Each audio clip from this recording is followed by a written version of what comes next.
In London, he had applied for ICS exams, Indian Civil Services examinations. But there, when he came to know, being there in London, he used to get news of his motherland, of his country, India. So when he came to know that even if I get a job in this, then I am going to work under the British, who are ruling my country. So he deliberately didn't go for the final round, which was horse riding race. So finally in the year 1893, he stepped to India. He came back to India. The moment he stepped, he got down in the Mumbai port. He says that he felt as if 13 years of darkness was turned into light. So when he stepped into India, that was his feeling. And from there he felt that now my entire life is dedicated to the service of my motherland. So when he was in his he was involved in the freedom struggle, he used to write so powerful articles that it used to inspire the youth of India who were unknown, who were absolutely unaware of what is going all around. But when they came to read Sri Aurobindo's articles, when they came across his speeches, so one speech of Sri Aurobindo would gather thousands and thousands of youth, young people together, and they got inspired to fight against the British.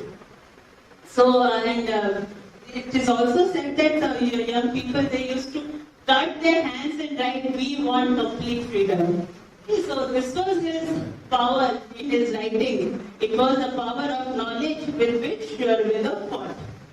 So in one of his letters to his wife, he had written, Sri Aurobindo, that you have married to a madman.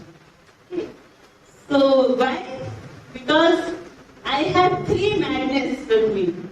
First madness is that I feel that all the property, all the wealth in the world belongs to the divine, to the Supreme Lord. And whatever we are getting, it is to meet our basic necessity, what is really essential for us. And if I am spending even a penny more than my basic necessity, then I am a thief. Because I am using the money of the divine, which should go back to him. So this, he says, it is my first madness.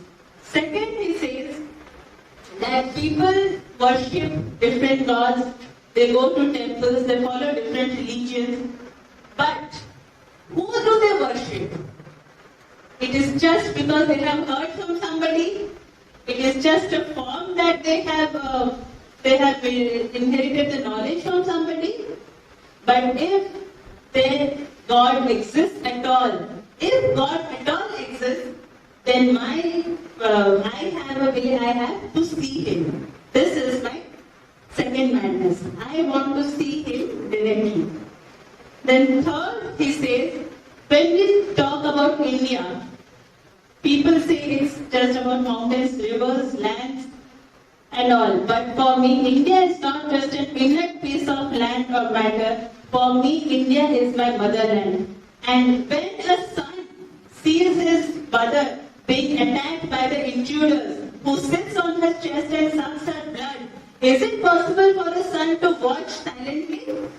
So this was his madness. He said that my third madness is, till the time, until and unless my mother is not free from the intruders, I am not going to quit this movement. I am going to continue my struggle for it. So this was his feeling for his motherland, and with this he wrote powerful articles and he fought.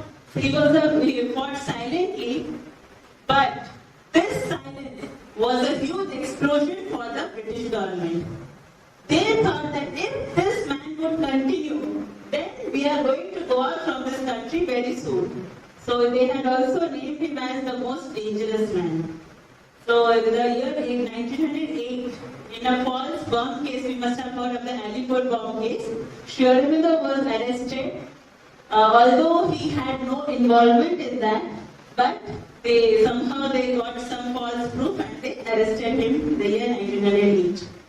Then Sri Aurobindo had a question. For a moment, he was just shaken with his faith, and he questioned to the Supreme that why this? Whatever I was doing for my motherland. But now if I am arrested, if I am confined in this room, then how am I going to fight further? So then in the jail he had a realization where he got the assurance that India will be free. It is already destined. The things are already prepared. India will be free, it's a certainty. But now there is something else which has to be done. So in the jail when he got this realization, he got a divine realization where after that, wherever he looked, wherever he just put a glass, he could see only beauty and bliss everywhere.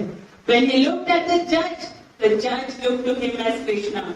When he looked at the jailer, instead of the stern jailer, he could see Krishna on his face. So wherever he went, he could find only Anand. Instead of torture, he could get delight.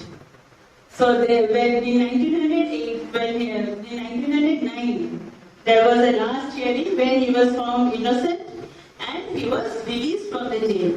When he came out of the jail, he got an inspiration that, as I said, India is already free. There are many who have already come up for this struggle, but now the time has come to free the entire humanity. Now, if I asked you, are we free now? How many of you consider yourself individually to be free?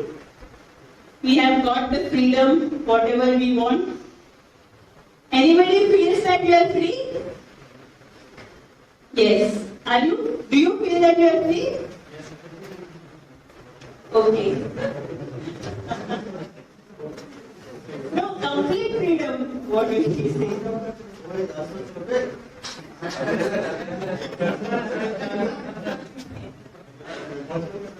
Who else consider yourself? Okay. So if you feel that you are not free, what is it that has bound you? Yes, the worldly things. So true. What are the worldly things? Yes, the desire for money, for power, success, career. These things are bound us. Yes, you want to say something? There are so many worldly outward things which we can understand, we can actually realize. But apart from this, there are also those things which are hidden within us in an invisible form. Can you guess what are they?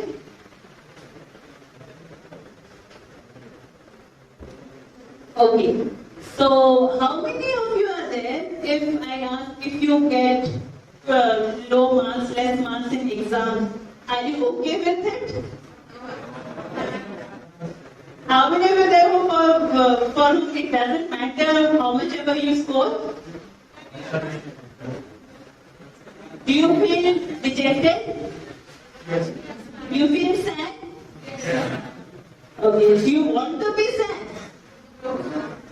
Well, because we don't want to be sad, we are putting all the effort, either legally, illegally, not only us, I'm talking generally, right, to score better.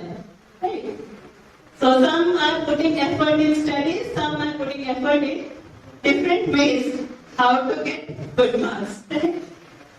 And next, how many of you are there who have never got angry on anybody?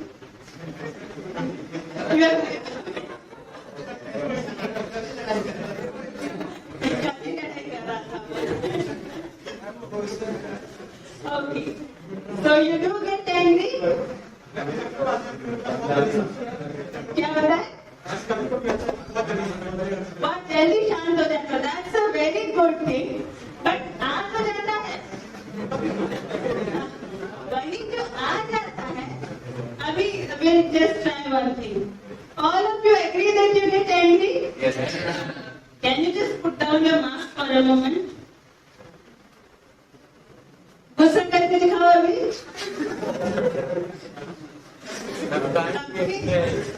It can't be expressed. But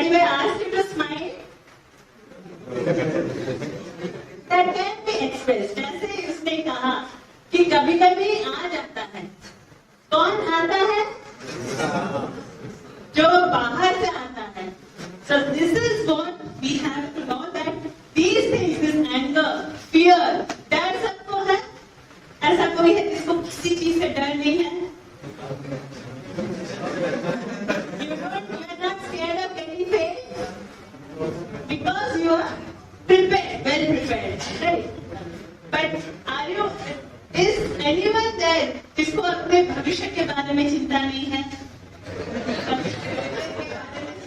डर भी लगता है?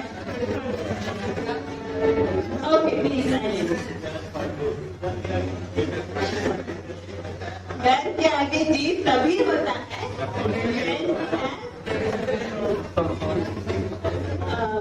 ठीक है काम लो when we have that faith yes I can do it तो वो faith वो source of eternal faith कहाँ से आएगा when we are connected with our true source with our true self जिसको भी हम आज तक नहीं पहचानते हैं so this is what Sri Aurobindo he was sent to Pondicherry. He got the inspiration that now the time has come to free the entire humanity from all the things which he is bound with. जो कि वो चाहता नहीं है पर उसको मिलता है. क्या हम दुख चाहते हैं? कोई भी है जो आज तक दुख चाहा है? पर आता है दुख? कोई डिजीज चाहे है आज तक? आप डिजीज चाहते हो?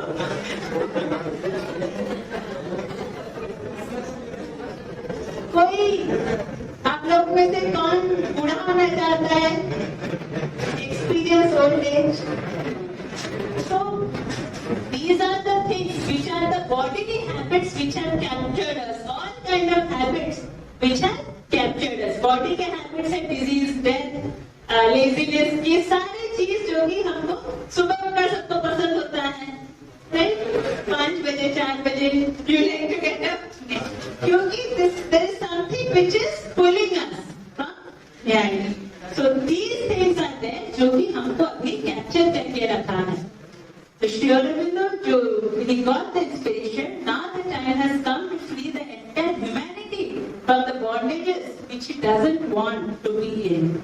So in 1910, he went to Pondicherry and there he continued his sadhana to get to manifest the force, to descend a force called the supramental force, which is now working in the earth consciousness. And with that force, he says that now it is possible that man can get what he actually wanted always. So जिस perfection की ओर हम जाना चाहते हैं, वो perfection अभी संभव है. So now we'll come to know more about this from Deepika Devi. So thank you all for this session, for listening so patiently and